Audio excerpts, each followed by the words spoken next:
ایک زندہ لاش کی طرح پھر رہا ہوں.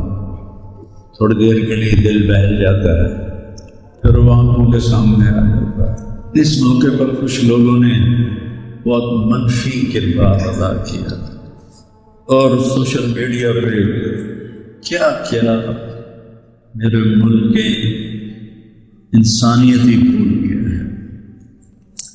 میرے بیٹے کی لاش میرے سامنے ہر وقت نظر آتی رہتی ہے، اور کوئی کہہ رہا ہے خواب جھوٹا بیان کیتا سن، کوئی کہہ رہا ہے بیان کرانا والا کوئی جھوٹا ہے، کوئی کہہ رہا ہے قرآن خوانی کیوں کیتی سن، یہ تو حرام ہے، کوئی کہہ رہا ہے دعا کیوں کروائی سن.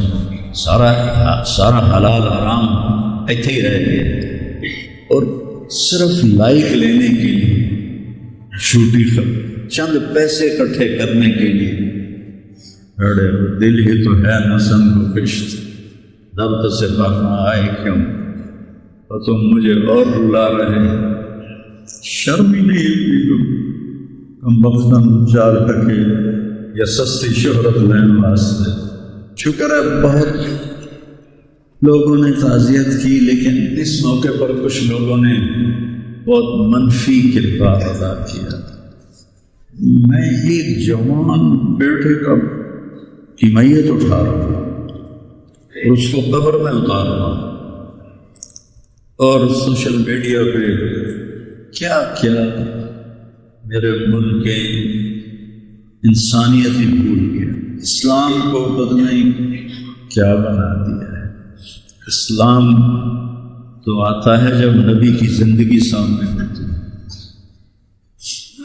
تو کوئی خوابوں میں تبصرے کر رہا ہے، کوئی میرے اوپر تنقید کر رہا ہے، کوئی میرے بیٹے کو کہہ رہا ہے مولوی کے بیٹے نے خودکشی کر لی. تو بتاؤ میرے اوپر کیا گزری ہوگی اس سے؟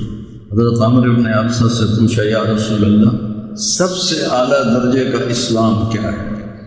اگر غور نہ سنیں، سب سے اعلیٰ درجے کا اسلام کیا ہے؟ آپ نے فرمایا من سلم المسلمون من لسانہ ویدہ، جو کسی کو اپنی زبان اور ہاتھ سے تکلیف نہ پہنچائے وہ سب سے اعلیٰ درجے کا مسلمان. اب یہاں حال یہ ہے کہ دنیا داروں، دین داروں، علماء ان کی زبانوں سے الفاظ نہیں نکلتے، ان کی زبانوں سے آگ نکلتی، ان کی زبانیں آگ برساتی. تو جب زبان آگ برسائے گی تو دل نفرت سے بھرا ہوگا. لیکن میں نے کہا یا اللہ میں نے تجھ سے وعدہ کیا تھا کہ میں اپنی وجہ سے کبھی کسی سے نفرت نہیں کروں، کسی سے بغض نہیں رکھوں گا، کسی سے قطع تعلق نہیں کروں.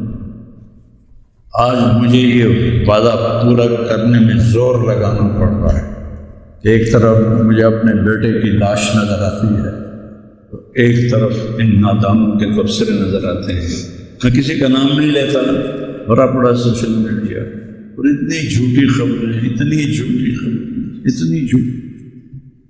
زخم پہ مرہم لگاتے ہیں یا نمک چھڑکتے ہیں، اور وہ اسلام سمجھ کے کرتے. میرے بیٹے کی لاش میرے سامنے ہر وقت نظر آتی رہتی ہے، اور کوئی کہہ رہا ہے خواب جھوٹا بیان کیتا سن، کوئی کہہ رہا ہے بیان کرانا والا کوئی جھوٹا ہے، کوئی کہہ رہا ہے قرآن خوانی کیوں کیتی سن، یہ تو حرام ہے، کوئی کہہ رہا ہے دعا کیوں کروائی سن. سارا حلال حرام ایتھے ہی رہ گیا.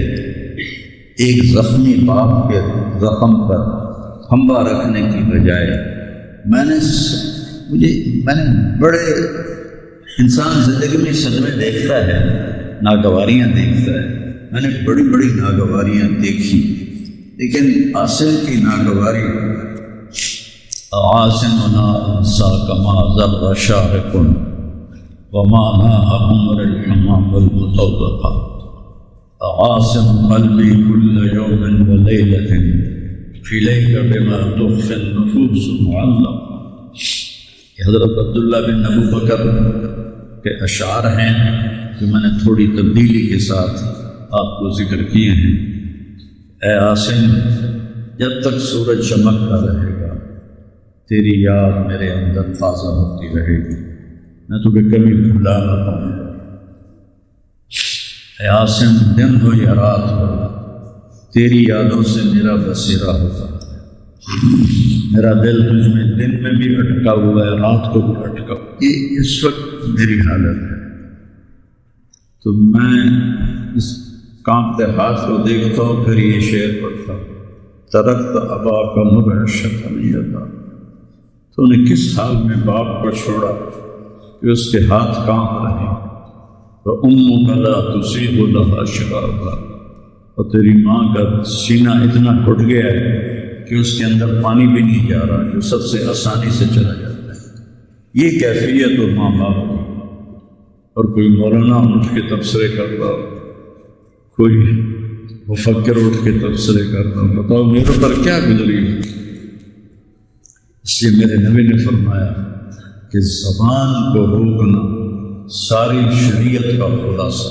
دین بیان کرتے ہوئے جن کی زبانیں زہر بن جائیں اور شعلے برسائیں، ان کو بھگتنا پڑے گا آخرت۔ میں نے اپنا حصہ معاف کر دیا، میں نہیں چاہتا کہ یا اللہ، میں نہیں چاہتا میری توبہ کہ میری وجہ سے تیرے محبوب کی کسی امتی پر کوئی تکلیف ہے، میں نے سب معاف کر دیا۔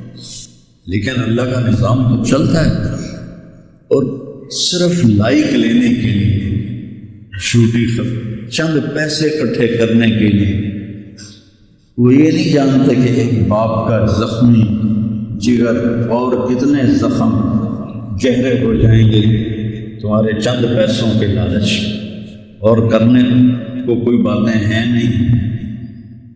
اور جو اس قسم کی واحیات بولتا ہے اس کو لوگ سنتے بہت، کوئی مثبت بات کرتا ہے تو اس کو سنتا بہت۔ میں نے اپنا دکھ آپ کے ساتھ شیئر کیا ہے، اور آپ کو نصیحت کرتا ہوں اپنی زبان کی حفاظت کر۔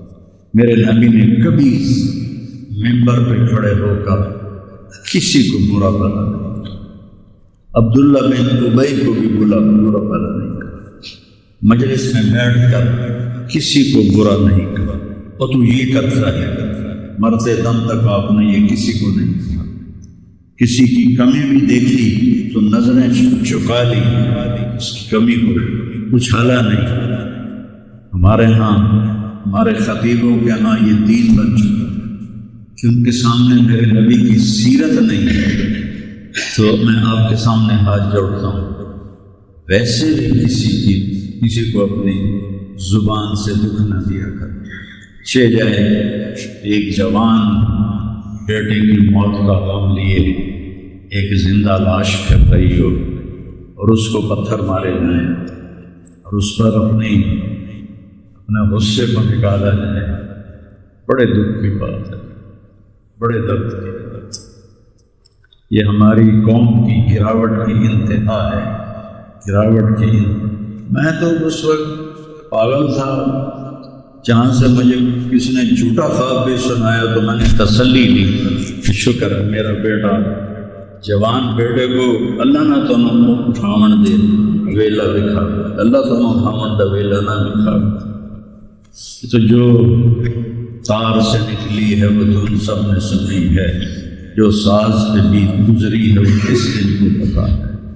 یہ تو وہی جانتا ہے جس پہ یہ صدمہ گزرتا ہے، وہی جانتا ہے جس کا جگر ٹوٹے ٹوٹے ہوتا ہے۔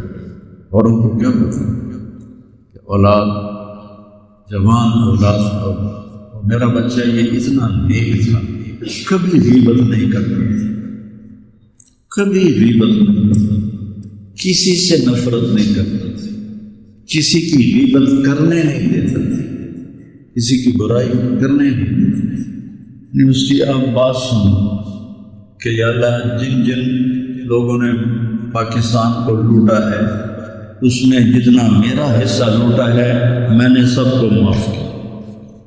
ایسے اخلاق والا بچہ میرا مر جائے اور مجھ پر تان و طنز ہو رہا ہو، قرآن خوانی کیوں کرائی، کفر کر دیتا ہے، اسلام ہی چوں نکل گیا۔ یہ دیوبندی بریلویوں نے آپس میں لڑ کے پوری امت کا بھولیا بگاڑ کے رکھا۔ خطیب ہونے میں صحیح علماء کی بات نہیں کرنا، خطیب چاہے دیوبندی کے ہوں، چاہے اہل حدیثوں کے ہوں، چاہے وہ بریلوی ہوں، چاہے وہ شیعوں کے ہوں، سوائے نفرت کی آگ بھڑکانے کے ان کے پاس اور کوئی موضوع کوئی نہیں۔ آج میں گیا ہوں اپنے، صبح بہت میرا سر بھاری تھا تو میں سیر کے لیے فجر کے بعد نکلا، اپنے مین فارم پر پہنچا تو وہاں نوکر کھڑے تھے، تو ہمارا ایک نوکر ہے شبیر اس کا نام ہے، تو وہ میں نے ایسے ہاتھ بڑھایا ملنے کے لیے، کب میاں صاحب آسل میاں طرح ساڑھے نال ملو نہ ملو، میں کیا وہ کیوں مل رہا ہے؟ ہمارے یہاں زمینداروں میں نوکر اور زمینداروں کا آپس میں بڑا فاصلہ ہوتا ہے، وہ جب ہمیں ملتے ہیں تو یوں جھک کے ملتے ہیں یا گوڈے پکڑتے ہیں اور اپنے آپ کو پیچھے ہٹا کے کھڑے ہوتے ہیں۔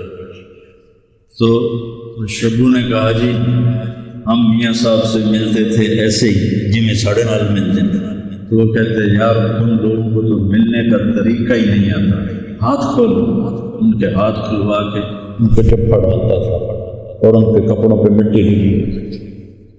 ایسا میرا بیٹا گیا، نوکر کے منہ سے نوالا نکال کے اپنے منہ میں ڈال کے کھاتا تھا، کبھی اس کی جیب میں پیسے نہیں ہوتے، جو بھی دیتا دیتے وہ ادھر دے ادھر دے ادھر دے ادھر دے۔ نئی گاڑی میں بھی کوئی غریب آدمی کو بٹھاتا نہیں ہے، وہ نئی فارچونی میں وہ پاگل کو بٹھاتا تھا۔ یہ بھی مذاق بنا دیا ارے دل ہی تو ہے نہ سنگ خشت، درد سے بھرنا آئے کیوں اور تم مجھے اور رلا رہے، اس کو بھی مذاق بنا۔ وہ ابھی بھی زندہ ہمارے گاؤں میں جائے میکھنے جا کے دیکھ لو، اور اس نے کہا کہ میرے رب نے میری بخشش کر دی اس ملنگ کی خدمت کی وجہ سے۔ جیسے پاگل دے کپڑے وٹامنا نہ مامنا، وہ دے وال کٹامنا وہ دے نو کٹامنا۔ ایک زمیندار دے بیٹے دا کوئی سوکھا کا وہ دے ماں پہ نہ نہیں کرنا، اتنا غریبوں سے اس کو پیار